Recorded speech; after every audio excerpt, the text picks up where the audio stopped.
आप सभी का हमारे YouTube चैनल पर पुनः स्वागत एवं अभिनंदन। आज अपना टॉपिक है संसदीय व्यवस्था। ये topic BA first year paper first का है। संसदीय शासन व्यवस्था, जिसको हम इंग्लिश में पार्लियामेंट्री गवर्नमेंट या सिस्टम के नाम से जानते हैं। जैसा कि आप सभी जानते हैं कि शासन के दो रूप होते हैं, एक लोकतंत्र और दूसरा अज्ञायी तंत्र। वर्तमान समय में लोकतंत्र एक लोकप्रिय व्यवस्था है जिसे प्रत्येक राष्ट्र अपनाना चाहता है। यह हम कह सकते हैं कि प्रत्येक राष्ट्र लोकतंत्रीय व्यवस्था से प्रेम करता है, क्योंकि यह माना जाता है कि इस व्यवस्था में जनता की आत्मा निवास करती है। ये शासन व्यवस्था जनता के द्वारा संचालित की जाती है या जनता की इसमें सहमति होती है। और वर्तमान में हम कह सकते हैं कि लोकतंत्र के दो प्रकार हैं, एक संसदीय व्यवस्था और दूसरी अध्यक्षीय व्यवस्था। इन दोनों व्यवस्थाओं के हम कह सकते हैं कि दो रूप भी देखने को मिलते हैं।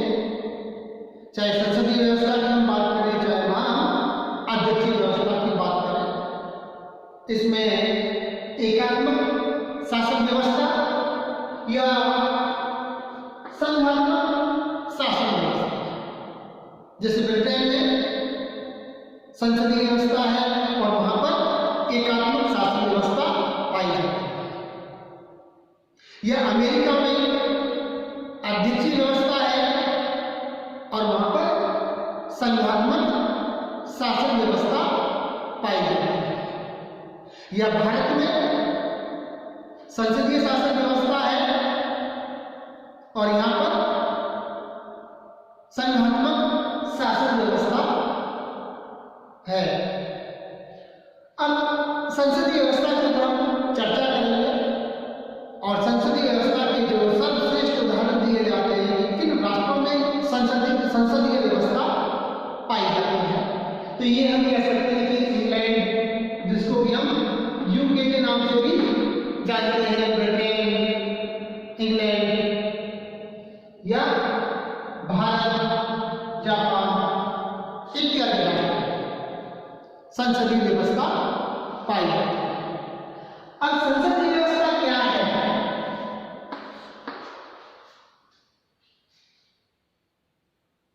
इसके बारे में हमें पता होना चाहिए कि संसदीय व्यवस्था में दोहरी कार्यपालिका, कि संसदीय व्यवस्था में कार्यपालिका व्यवस्था प्रजा के प्रति उत्तरदायी होती है। यह व्यवस्था प्रजा के ऊपर कार्यपालिका के ऊपर व्यवस्था प्रजा का नियंत्रण रहता है। यह हम कह सकते हैं कि इस शासन व्यवस्था में दो तरह की कार्यपालिका देखने को मिलती है, एक नाम मात्र की, एक वास्तविक कार्यपालिका। तो ये हमारी संसदीय व्यवस्था है। नेक्स्ट हम जो अध्ययन करेंगे इसमें संसदीय व्यवस्था की विशेषताओं की, कि संसदीय जो व्यवस्था है उसकी क्या क्या विशेषताएं हैं। इसकी जो प्रमुख विशेषताओं में पहली जो विशेषता है कि नाम मात्र व वास्तविक कार्यपालिका। पहली विशेषता कि संसदीय व्यवस्था में नाम मात्र व वास्तविक कार्यपालिका पाई जाती है। यह हम कह सकते हैं इसमें दोहरी कार्यपालिका।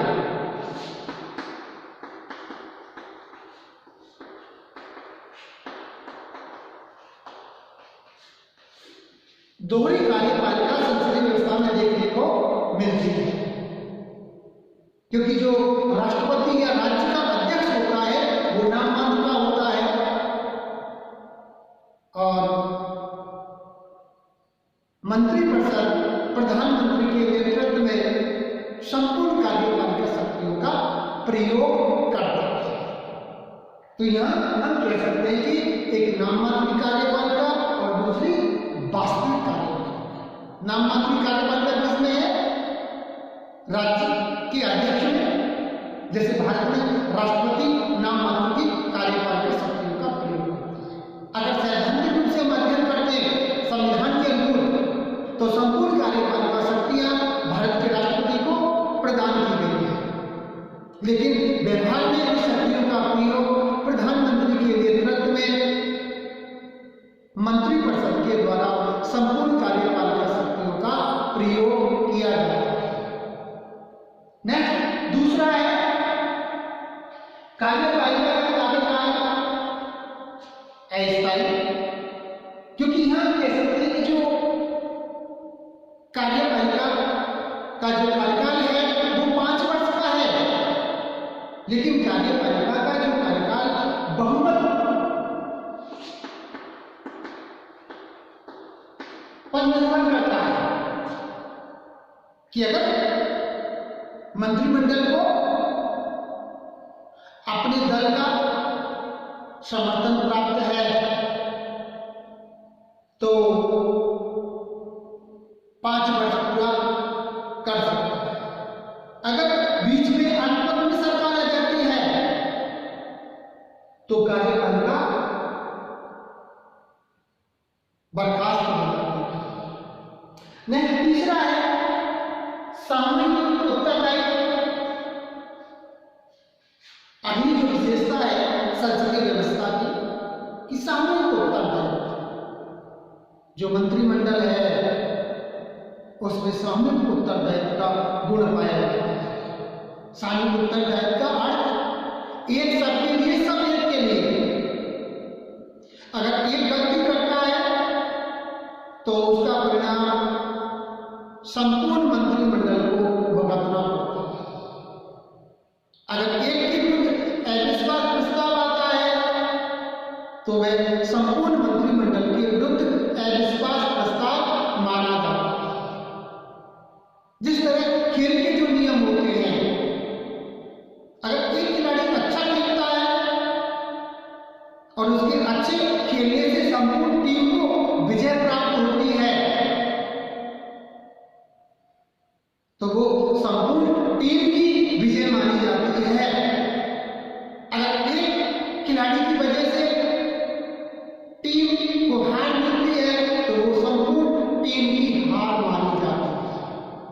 कि जिस तरह पानी का जो जहाज होता है सब एक साथ तैरते हैं और जब डूबता है जहाज तो सब एक साथ डूबते हैं। इसे हम सामूहिक उत्तरदायित्व कहते हैं कि संसदीय व्यवस्था में सामूहिक उत्तरदायित्व का गुण पाया जाता है। नेक्स्ट व्यक्तिगत उत्तरदायित्व। सामूहिक उत्तरदायित्व के साथ साथ संसदीय व्यवस्था में व्यक्तिगत उत्तरदायित्व भी निर्धारित किया गया है।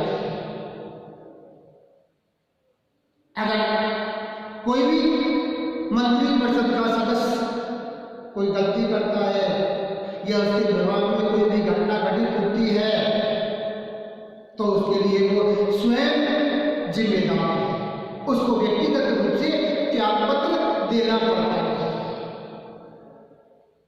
तो संसदीय व्यवस्था में नेक्स्ट जो गुण हम कह सकते हैं सामूहिक उत्तरदायित्व के साथ साथ व्यक्तिगत उत्तरदायित्व भी निर्धारित किया गया है कि मंत्री स्वयं अपने कार्यों के लिए जिम्मेदार होंगे या उत्तरदायी होंगे। नेक्स्ट है व्यवस्थापिका और कार्यपालिका में घनिष्ठ संबंध। अगली जो विशेषता संसदीय व्यवस्था की कि कार्यपालिका और व्यवस्थापिका में घनिष्ठ संबंध जो कार्यपालिका का सदस्य है वो व्यवस्थापिका का सदस्य है, जो व्यवस्थापिका का सदस्य है वो कार्यपालिका का सदस्य है। संसदीय व्यवस्था में इसको हम कह सकते हैं, सरल शब्दों में समझ सकते हैं कि संसद के दो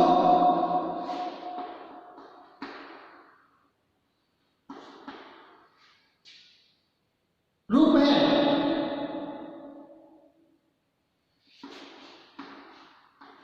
जो संसद का जो गठन होता है उसमें हम कह सकते हैं कि निम्न सदन और उच्च सदन से मिलकर के बनती है। तो अपने यहां पर हम देखते हैं भारत में निम्न सदन लोकसभा है और उच्च सदन राज्यसभा। तो यहां कह सकते हैं कि जिस निम्न सदन है लोकसभा में जिस दल को स्पष्ट बहुमत प्राप्त है और उसका स्वीकृत नेता है, तो राष्ट्रपति उस दल को सरकार बनाने के लिए आमंत्रित करता है और सरकार का जब गठन होता है, जिस दल को जो भी XYZ, अगर एक दल को स्पष्ट बहुमत प्राप्त है तो एक दल के द्वारा मंत्रिमंडल का गठन किया। तो मंत्रिमंडल हम कह सकते हैं कि निम्न सदन से सदस्य हो सकता है और राज्यसभा से भी सदस्य हो सकता है, क्योंकि मंत्रिमंडल के सदस्य के लिए 6 माह का समय होता है कि 6 माह के अंदर अंदर वो किसी भी सदन की सदस्यता ग्रहण करे, अन्यथा उसको अपने पद से त्याग पत्र देना पड़ता है। तो इस प्रकार हम कह सकते हैं कि व्यवस्थापिका और कार्यपालिका में घनिष्ठ संबंध पाया जाता है संसदीय व्यवस्था के अंदर।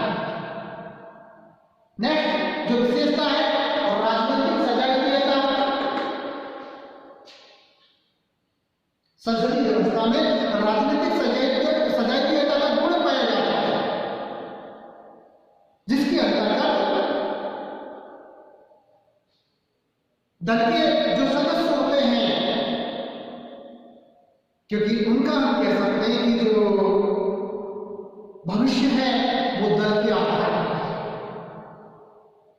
आज अगर किसी को हम कह सकते हैं मंत्री का पद मिला है, जैसा कि मैंने पहले पूर्व उदाहरण दिया कि अगर एक्स दल की सरकार है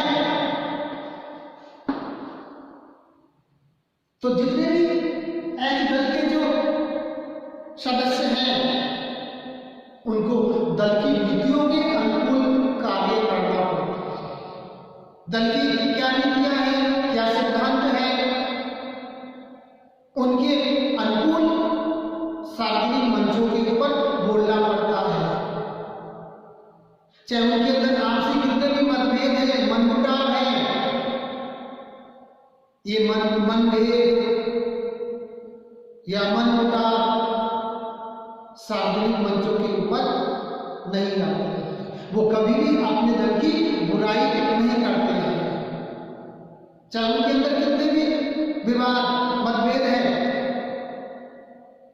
लेकिन सार्वजनिक मंच पर वो अपनी नीतियों अपने दल की नीतियों की उपेक्षा नहीं करते हैं या उनकी आलोचना नहीं करते हैं, क्योंकि उनका जो भविष्य है वो दल के आधार पर है। नेक्स्ट विशेषता है प्रधानमंत्री का नेतृत्व।